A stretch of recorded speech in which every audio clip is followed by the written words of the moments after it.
And welcome, Hoosier fans, to another episode of Doing the Work, the first show on the Back Home Network covering IU women's basketball. This is our 132nd episode, recorded on Wednesday, October 30th, 2024. I'm your host, Jeff Marlow, joined tonight by my co-host, Kathy Amos. Tonight, we'll be talking a little on the exhibition game, giving our predictions, and answering a couple of your questions. But as usual, we'll start the show with our Hoosier Proud banner moment. Then tonight, Kathy, I'm just going to go with the fact that exhibition game tonight against Maryville, kind of an unofficial start to the 24-25 season.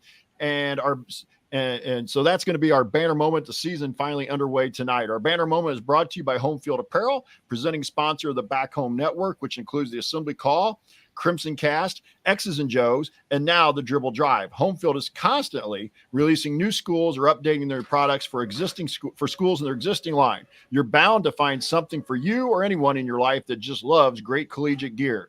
Not only do you get quality apparel, but you are supporting an Indiana-based business that has its roots in the Kelley School of Business. Go to homefieldapparel.com and use our promo code HOME23, that's HOME23, to get 15% off your entire first order. That's promo code HOME23 for 15% off. Once again, the website is homefieldapparel.com. Wear one for the team.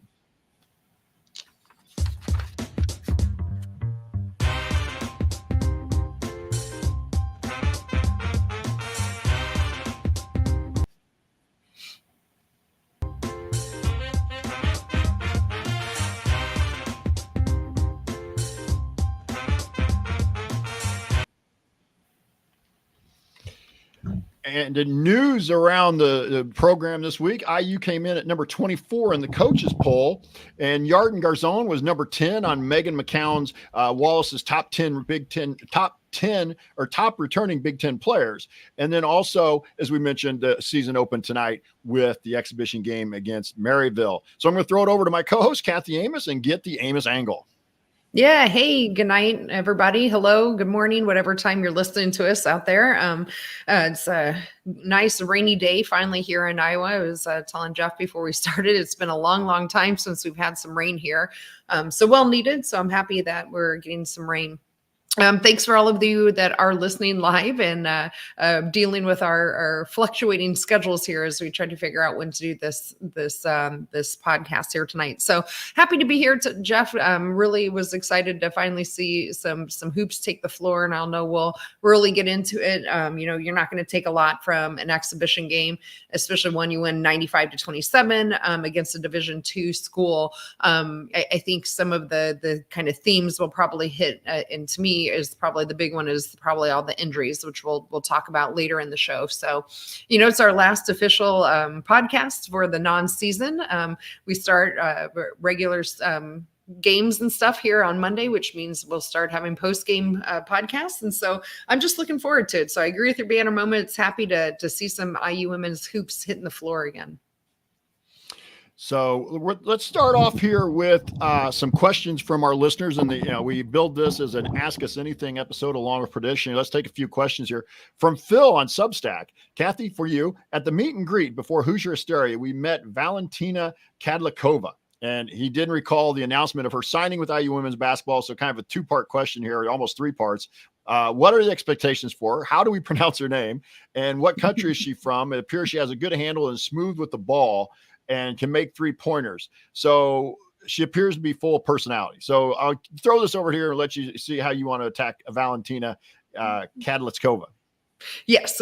So you got the pronunciation of her name. So we'll get that out of the way. So that's great. So in terms of where is she from, that's probably the easiest one. She's from the Czech Republic.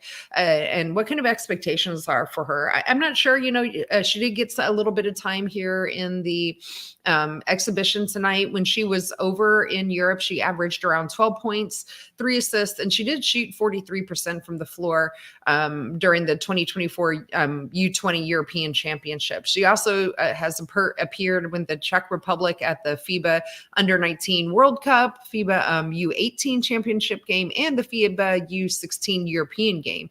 So she definitely has some nice international experience as well. I don't, obviously she didn't play a whole lot of minutes tonight, so don't expect like you would think of with Yarden when Yarden came in from Israel, but she did get some nice minutes in there tonight. So I would say, Jeff, and you tell me if you disagree with this, I would suggest that she probably is going to be more of a practice player. I don't see her making it into the regular rotation once we hit conference play. I'm hopeful in some of these non-conference games that we have, outside of maybe Stanford. I'm hopeful that we'll see her quite a bit like we did tonight. She did end up playing 13 minutes tonight. She ended up with 2 points and 1 of 4 shooting. To me, when the little bit again I saw, take what you want from the exhibition. She seems like she's probably quick. She's got some good length, but I think she probably needs to put on a little bit of muscle if she's going to really make some waves in the Big Ten. So for me, to sum up, I don't expect her to play this year, but I could see that there's some potential with her that we might see her become a rotation player maybe by her junior year, or at least somebody that comes in off the bench and really contributes a little more then. Now, I agree. I think you're not going to see major minutes from her. But tonight we did hold out. 3 players were held out, I think, for precautionary reasons. Jules didn't play. I think Lexi Bargesser was a little bit more of the one we saw in some crutches before the game. So hopefully that's still precautionary. And then Sydney Parrish went down with an ankle or a foot during the game. So we had Sydney Finn held out too. And Sydney Finn was held out. So you had 4 players that were, either held out or got injured during the game. So you start going that way. Now she might get some minutes in the non-conference season. So we'll see. But I'm with you. I don't really think there's going to be a ton of minutes there for Valentina. But I do remember when they announced her signing. It was sometime in the summer. It was kind of a late, I hate to say late summer, but it was definitely in the summer after maybe the rest of the players had gotten to campus. So, it was definitely a late signing. So some of our other questions we had from our people on Substack and on Twitter, we're going to answer some of those in our predictions. So we'll save those for a little bit later. So I'm going to throw it over to Kathy here. We'll kind of go back and forth. Kathy, let's do our predictions here. Leading score. Who's going to be your position? So this was tough for me, right, Jeff, because we lost our 2 leading scorers from last year, and I really came down to 2 people I think could potentially hit this in terms of an average scoring. The 2 people I kind of landed on were either Yarden or Sydney, and at the end of the day I finally went with Yarden. The reason I went with her is because I think that she has the toolbox to really produce a lot of points for her. We saw that with her a little bit tonight with her 3-point shot. Her shot looked really good. She did end up leading the team in scoring again. Take it for what it's worth, her 20 points in 27 minutes. My concern with Yarden is a kind of twofold. One is her consistency in play. And I did see that a little bit tonight, being, a couple times where I felt she could be a little more aggressive, driving to the basket and just being consistent and playing at that really high motor. And the other thing that we talked a lot about in her first 2 years is her ability to stay on the floor because of foul trouble. I think those are the 2 things that might hold her back from eventually being the team leading scorer. But at the end of the day, I'm hoping, she's a junior now. She makes that junior jump. And so for me, that's where I landed. With Yarden being a leading scorer. Now, do I think she's going to average any kind of, the upper 20s like McKenzie? No. Again, we've talked about that. I don't think you're going to have anybody just completely replace the production that McKenzie had last year. But, I could see Yarden averaging in the upper teens. Last year she did end up averaging just around 12 points per game. And I do expect that to go up. And if we're going to really finish in that, upper half or upper third of the Big Ten, I think she needs to be a little more productive than 12 points per game. So that's who I ended up with. How about you?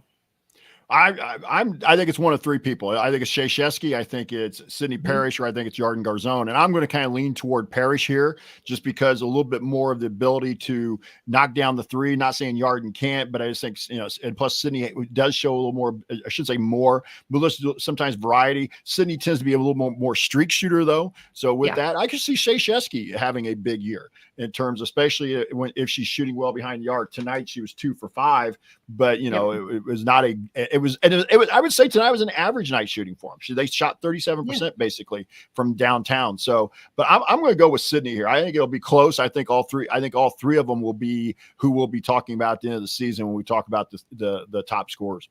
So yeah, I'll throw it over. I agree with that. Yeah. I'll throw it. Yeah. I was And just going to say, I agree. Because I didn't talk about Shea Chesky either. But yeah, I think those are going to be your three main producers in terms of points. So sorry. And I will, and injuries will play part of that. I mean, now you're talking about, we had some injuries, not that Jules or excuse me, not that Lene or Lexi were probably going to be our leading scorers, but if Sid's out for any length of time, if Yarden misses any, you know how it is. That's going to affect some of your leading scorers. And this also gets down to an interesting question. Is your leading scorer at the end of the year the person who scores the most points? Or is it points per game? And I think we've always kind of taken the tack that it's points per game. That's funny. I did points per game. That's what I was going with. Question for you on that though, Jeff. So our second leading scorer tonight was Lily Meister. And I thought Lily looked really good tonight. She ended up with 19 points, only 1 point behind Yarden. Now, here's my thing though. I'm not taking a single thing away from that, but we didn't mention her in terms of being one of the top three because I don't think it's a fair comparison with the competition that she saw tonight that she's going to face, especially once we get into Big Ten play. I wouldn't expect, so just to kind of temper expectation for many listeners, I don't think we're going to see many games with Lily putting up 19 points tonight, but she looked really good, I thought, and her jumper especially looked really good, taking some threes as well. Well, one. But I think Lily has the ability to be a double-digit scorer on average, and so that's going to be huge. She has the ability, yeah. She has that ability. I'm not saying she's going to be a leading scorer, but she has the ability to average 12, 13 a game.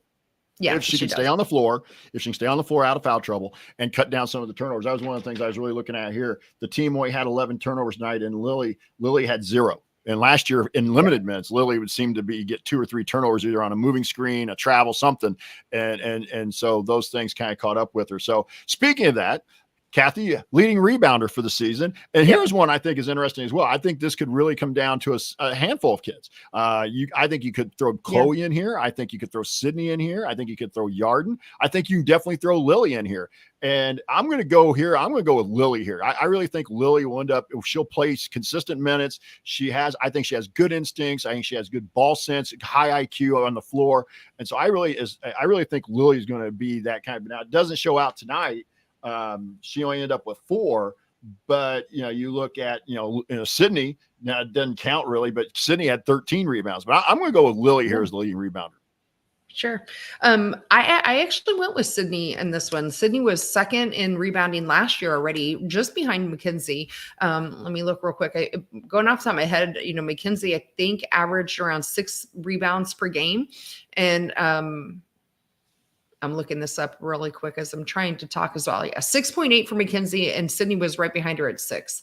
And tonight, again, leading the team in rebounds with 13 when she only ended up playing 18 minutes. So she had 13 rebounds in 18 minutes. Again, exhibition, Division II, blah, blah, blah, all the caveats. I get all of that. But I really think that we're going to see her, again, be that ball hawk, if you will, in terms of going after the ball off the glass. So I can see that with Lily. The thing with Lily that maybe get your opinion on this too, might keep her numbers from being a little bit higher than what you might expect sometimes from a junior, is I think she's going to end up splitting a lot of time with Carolyn Striplin. And we saw that tonight. They were almost even in terms of minutes, 15 for Caroline and then 17 for Lily. So while Lily got the start, I thought there was a lot more a splitting of time between those two. And I think that's going to could be suppressing some of Lily's numbers in terms of both points and in terms of rebounds. 2 things I'll say there. I think minutes were down for a lot of the players because of the level of competition and how bad they were winning. But I also think if Lily's going out there and putting up consistently double-digit numbers, I agree with you. Caroline got some minutes tonight, but she only had 5 points. And that's so true. 5 points. Now she did have 6 rebounds in 15 minutes, but it's going to be hard to put somebody like Lily on the bench if she's getting 19 and 4, on now again, we just said we don't think that's going to be consistent, but if she's getting 14 and 4, 14 and 5, I don't see how you split the minutes there. So I think part of that comes down to it, but I'm going to go with Lily. I'm going to stick with my, the baby Mac prediction here on that. So Kathy, I'll throw this one to you. Philip Jones on Substack wanted the starting 5 prediction. Yeah. Okay, so I did have my starting five picked out as a caveat before the exhibition game tonight, but I did have the same starting five that they ended up going with in the exhibition. So Chesky, Garzone, Chloe Moore McNeil, Sydney, and then Lily Meister. I think the biggest question here that I wasn't quite sure coming before this game for me that I was really debating was Lily versus Caroline. And I went to, again, what you're kind of talking about, a jump for Lily to take this year. She's been learning under McKenzie the last 2 years. She already knows the system.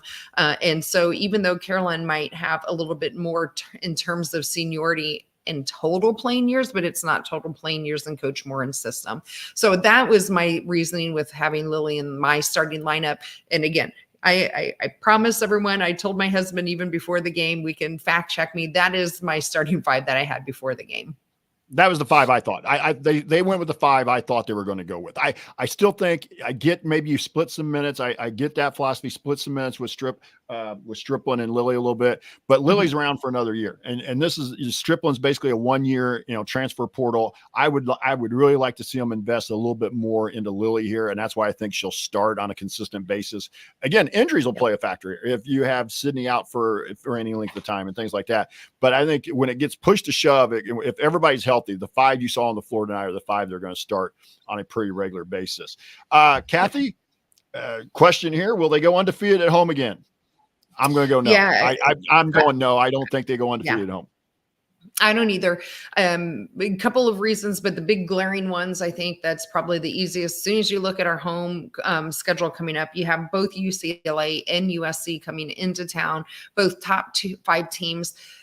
Maybe they can knock one of them off. I just find it really hard with their firepower compared to what our firepower is this year that we're going to be able to pull both of them off. So, and I know we're going to get into our records here in a little bit, but the short answer for me was no. I think it's going to be really hard to pull off a win against both of those teams. And so I do not think we'll be able to go undefeated at home again. Now, I'll get to that more. Like I said, I was waiting to go into a little more specifics, but no, I don't think we'll go undefeated at home. Yep. Kathy, I'll throw it to you first here. Non-conference record. Sure. Yep. For the non-conference record, I went with 10-1. If I did my math correctly, I think we have 11 non-conference games. In terms of which losses, I kind of was torn. I think we're going to pull off the win against Stanford this year at home, but I can see us going down to the Bahamas and dropping one of those games in the battle for Atlanta. So that's where I kind of landed. I think the rest of our non-conference schedule is really soft. So I would really hope if we are truly a top 25 team in vying for one of those, top 5 finishes in the conference, we should be able to run the table in the rest of those non-conference. So I think that we're going to end up dropping one of those games, whether it's Stanford or one down in the Bahamas. So that's where I landed on my non-conference. To me, it's down in the Bahamas. I think they'll beat Stanford. That's where I originally put too. I think they will be a heavy favorite in the Stanford game. I really do. Being at home and with what Stanford lost, new coach. So I'm just not sure whether I just am torn whether it'll be Baylor or North Carolina, but I just think they'll drop one down in the Bahamas. So I went 10-1 as well. So let's jump to the conference. What do you have for their conference record and where do you think they'll finish in the league? Yeah. So do you want to do conference standing now, or do you want to you can do it at the same time? Top 5 at the top. Okay. Well, you had top 5 teams in the conference. The run sheet says conference record and conference standing. I guess you pick where you think IU finishes. So, but I just go conference record if you want to. Let's just stick with the conference record for now. We'll call an audible. I went with 12-6.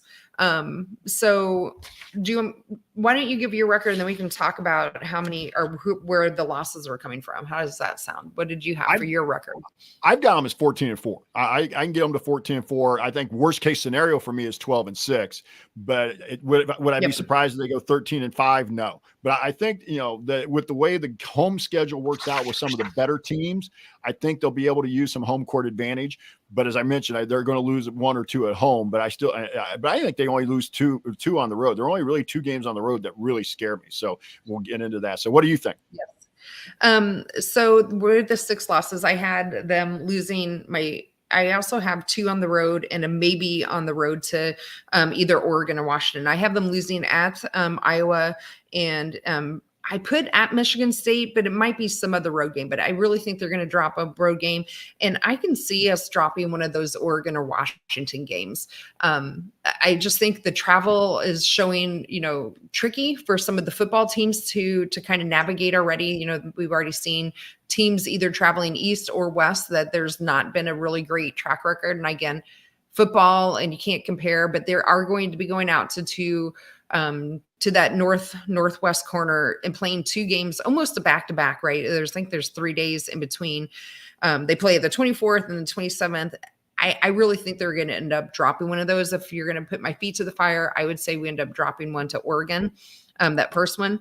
And then I do have them losing both the UCLA and the USC game. And I would not be surprised if we drop one more at home. Like, I understand that we'll have the home field advantage. I just think that we're going to probably end up dropping one more. I said to either Nebraska, Ohio State, or Maryland. So I think one of those could come in and kind of pull off an upset for us this year. So that's how I got to my 6 losses.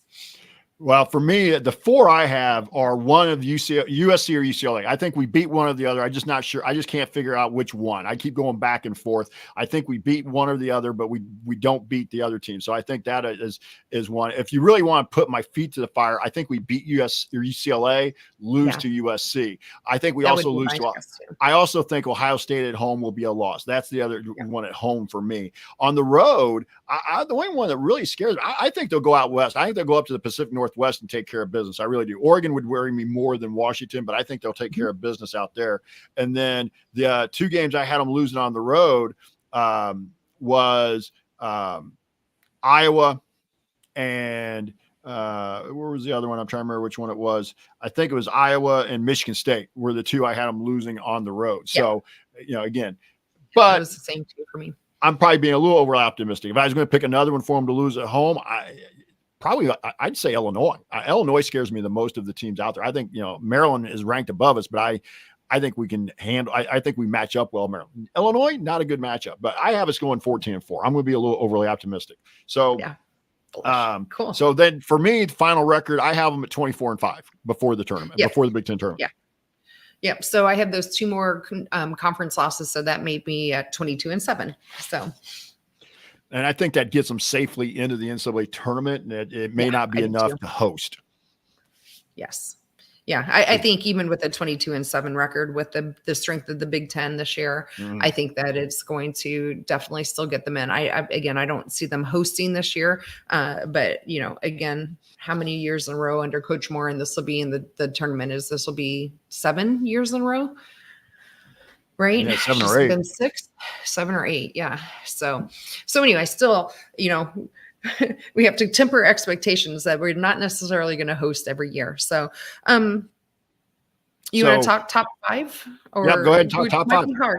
Yeah, so I couldn't quite land. I was telling Jeff also before we started, I actually spent a lot of time on this. I took, obviously I went through Indiana's schedule, and then I took basically the next 8 teams. So basically the 9 teams that we did our previews on, and I went through all of their conference schedule, and I quickly wrote down where I thought they were going to be losses and tried not to, overlap and contradict myself. So this is where I ended up with that exercise for what it's worth. I have USC coming out on top with UCLA behind them in second with only 1 other loss. And then I have Ohio State coming in with 5 losses at number 3. And then I really have 3 teams that I put in there with 6 losses coming in through that 4 through 6. And that was IU, Maryland, and Iowa is where I ended up landing. Iowa, I think, has a little slightly more favorable. And I really think a lot of their home advantage with having that sellout crowd is going to, help them lift them to some more home wins that maybe you wouldn't expect from them. And then I have Nebraska and Illinois right after that, and with 7 losses, and Michigan State with 8. Michigan State, boy, they have a really brutal home schedule. After I sat down and really looked at it, they're on the road to Maryland, Nebraska, Illinois, Michigan, UCLA, USC, and Ohio State, all on the road.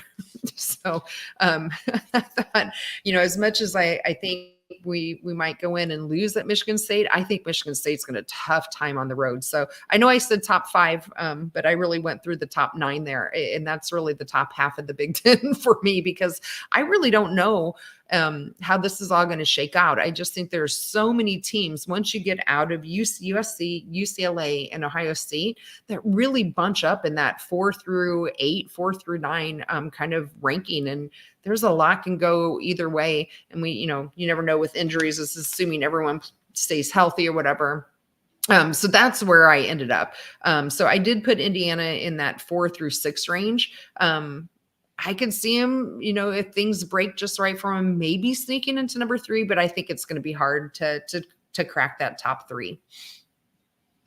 I'm going to go this way. I think UCLA, USC are 1 and 2. I'm not sure which one finishes first and second. I just think it's going to be USC, UCLA at the top. Then I throw Indiana and Ohio State together. And again, it could be tiebreaker scenario that determines whether they're 3rd or 4th. Because again, I got them at 14 and 4. So, so I'm going to put them a little higher. Then I think Nebraska is right there. I think Nebraska is that other team that really I think is in the top 5. But Maryland will be right there. I think Nebraska, Maryland are in that 5-6 range. So I'll go top 6 here. That I think those are really who your top 6 teams in the league are. And then Illinois would be snipping right behind there, maybe in 7th. But Illinois is a team that could beat any of these teams on a given night. Maybe not USC or UCLA, but the other teams after that, they could beat any of those teams on a given night, as we've seen. So that I kind of think that's where the top 7 are. I'm just still not as impressed with Michigan State, and I know they played well last year, but they did lose a key guard, and I think that's going to be a big difference for them. So I'm going to go USC, UCLA in that 1-2 slot, IU, Ohio State at 3-4, and then Maryland, Nebraska, and I'll throw Illinois in through 5 through 7. Yeah. So I think our biggest differences are you have IU at number 3 and I have Ohio State at number 3. So, just and then difference in tiebreaker. Flip-flop. Yeah. Yep. Exactly. And then I think I'm a little more bullish on Iowa. Maybe again, because I hear a little bit more about them being out here, but I really think that Jan Jansen is going to have that team playing pretty well. And the way, again, when I looked at their schedule, the way it kind of broke for them towards the second half of the year in that February timeframe looked pretty good to me. So I think they're going to end up, like I think we talked about in their overview, I think they're going to drop some that you kind of scratch your head at. But on the other hand, I think you're going to see them win some later in the year, but like, boy, I didn't expect to see that, as of December. So, and then, yeah, I'm with you. Michigan State, I'm not quite so bullish on either. I have them in way down in my 9th slot. So I just think that my thing with Iowa is there's going to be a lot of teams that go in there and aren't intimidated anymore. They don't see Lisa Bluter over there. They don't see Caitlin Clark Crossway. They don't see Kate Martin. That's it. They still have some talent, but the aura is not the same. And I think that will cost them some. So. Yep. I can see that absolutely as well too. So, hey, real quick before we get to final thoughts here, and kind of hit the next couple of games, what'd you think of and I will be honest, I kind of, I was eating dinner and I was doing some things. I will be honest, I did not watch the exhibition from beginning to end, but just kind of your overall thoughts on the exhibition. I know we've talked a little bit about it, but your overall thoughts of what you saw. Yeah. I missed a little bit at the beginning of the game there too, but kind of the quick things, and we touched on this. The biggest concerning thing for me are the injuries. So we have a report out that Lexi Bargesser was in a boot and on crutches before the game. Lene didn't dress at all. We're not quite sure what her injury is. And then Sydney Finn was also hurt prior to the game. I think we heard it was a lower leg injury, but we're not even for sure on that. And then on top of it, you had Sydney going out in that second half which was definitely a lower leg injury of some sort. Not sure if it was her ankle or her foot, but so the most concerning there for me, I think, is that you have 3 people in that group between Sydney, Lexi, and Lene that we were really expecting them to be rotation. Obviously, Sydney will be a huge part being a starter, but I expected Lexi and Lene both to be coming off of the bench and providing a lot of minutes and production. So we don't know if they were being held out for precautionary reasons or if it's anything serious. So I think it's something to just kind of, like Jared says on Assembly Call, we're going to put a pin in that. And we'll really watch what happens over the next couple of games here as we start opening up to regular season playing. Caroline Stripling came in as the first sub, which was nice to see. She ended up with 15 minutes. I would have liked to seen a little bit more of her in the second half. Surprising, Shea Chesky ended up playing 30 minutes, which in a game where we ended up winning 95-27, I wouldn't have expected. But then on the other hand, when you had 4 players out, you needed somebody out there to run the ball, run the court. So Chloe didn't play a whole lot, 18 minutes for her. So one of my things, I wonder if, they held back Chloe Moore McNeil and Caroline Striplin a bit more in that second half, because they have had a little bit more playing experience than maybe some of the other players. So I don't know, whatever. I'm reaching. Jules made a 3-pointer. That was fun to see. Her shot looks really good. Lily's got a really pretty jumper. I think that'll be a facet of her game that will add a nice little wrinkle that we didn't always see from Mackenzie. I think Lily's going to be able to play a little bit more away from the basket than Mac did. Again, not trying to compare the two, but she is taking that spot. So the other thing I liked seeing tonight is Shea Chesky, and the fact that, we heard so much about her 3-point ability. She can drive the ball too. And that was really nice to be able to see that in person too. And she had some nice steals. So, the other question I think we had for her is how she would fit in defensively, at least a little bit. We saw her getting dirty on the floor and getting some steals. So overall, I thought it was pretty good. And we took care of the ball, 11 turnovers or whatever. So yeah, I don't think we're going to go deep into stats and stuff, but those were some of the things that kind of jumped out to me in a 95-27 game. Exhibition. Yes. I'm not going to take, there's not much I take away here. It was a mismatch, and that's fine. That's what a lot of exhibition games end up being, is a total mismatch. I will say I did like the fact, again, granted quality of competition, but they shot the ball the way we're used to seeing them shoot. They shot 52% for the game from the field, 37% downtown. So I'm good with that. This comes from Ari. Seth Tao was updating on Twitter, and Ari passed along to us. So some injury updates here. Sydney Parrish could have gone back in, tweaked an ankle. Lexi Bargesser is a foot injury, will be back, but timeline is uncertain. Lene Beaumont, a nagging knee, happened towards the end of the summer, expected to be back, precautionary. This is all post-game with Terry Morin. And then Cindy Finn will redshirt, had knee surgery. So, there you go. So injury updates there from Seth Al, provided by our friend Ari. Let's get into final thoughts here, Kathy. I'll kind of go through this now and get your thoughts about the upcoming opponents. We will not be doing a post-game show until November 7th. We won't be on after the Brown game, but the opening game is as we kind of do the Ivy League tour here for the Hoosiers this year. The first game is November 4th against Brown. That again is on BTN Plus. The tip time is 7 Eastern, 6 Central. Brown was 16-11 last year, 7-7 in the Ivy. Indiana won the only meeting ever all the way back in 2000, 72-63. And then the second game, we will have a post-game show after the game against Harvard on November 7th, which I believe is Thursday, a week from tomorrow. That again is on BTN Plus, and it's 7 p.m. Eastern, 6 Central time start. They were 16-12 in the overall last year, 9-5 in the Ivy. Two teams who have never played. So this will be the first ever time that IU and Harvard have played women's basketball against each other. So Kathy, can I get your thoughts about that? Yeah, I like that, Jeff, the Ivy League rotation here coming up. So yeah, again, I don't know. I think we might be able to hopefully we'll take a little bit more away from these games in terms of what we might expect from our team going through this season than we did tonight. But again, I would expect both of these games, like I mentioned during our predictions, I would hope that we can handily win both of these games. So that's, now we're going to just be looking for things like rebounding and do some of our injured players come back in terms of maybe Lene is able to get back on the floor. It sounds like Sydney will be back. Is Yarden going to be able to stay out of foul trouble? And just some of those opening, season questions we have that carried over from last year. How does Sydney look hitting the boards? Is Lily going to get a little more time this time? Does she have any matchups? I don't know. We didn't dive into either of these teams. So that will be interesting to see. Do Brown or Harvard have anybody that has a little more height that can challenge Lily a little bit down low to see what we might be expecting from her going into that? So these are some of the questions and thoughts I have going through my brain just off the cuff as we go into those games. So looking forward to it, looking forward to having some quote unquote real games. Not that tonight wasn't real, but ones that count. Real. I guess I should count it, say it that way, because tonight was definitely a real game, but it didn't count on the record. These count. And I'm just really excited to see what kind of schemes we see put together. Will we be really pulling the ball out more, playing more Princeton style that we had heard about during the offseason? So what about you? What kind of thoughts and things are you going to be looking for? First of all, who's all playing at this point with the injuries? Right. Yep. Who's healthy enough to dress. And then I'm looking for margin of victory here. That's really what I'm looking for. One of the things we kind of really hammered on the men's team last year, if you watched a lot of the assembly call, or if you just followed the team online, it was, didn't win those non-conference games by the margins they should have. And with the non-conference schedule being as soft as it is for the women this year, they have to put up some big wins. They have to meet expectations in these games.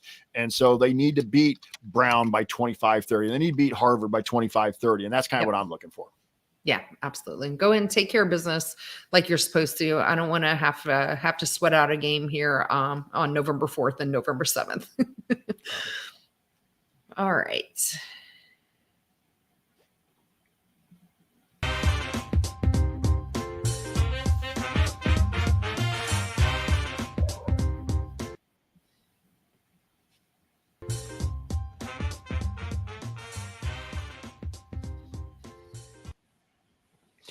All right. So our next show will be a week from tomorrow, Thursday, November 7th. There'll be a post-game show after the Harvard game, and we'll cover both the Brown and the Harvard game with that. So that's what our next, coming up next for us is that. And then we'll kind of update you as we're doing. We will not do a live post-game show after every non-conference game, but we will for some of them, or the more important ones. Obviously, Stanford and the Bahamas, we'll try to do as much as we can.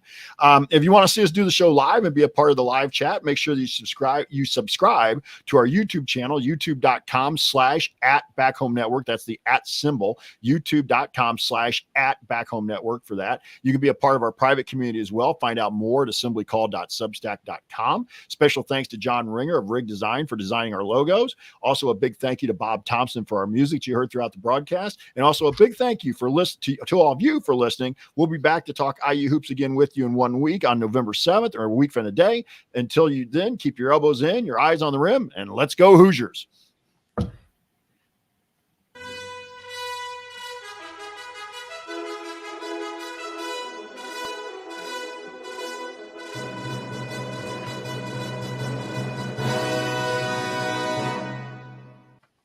All right.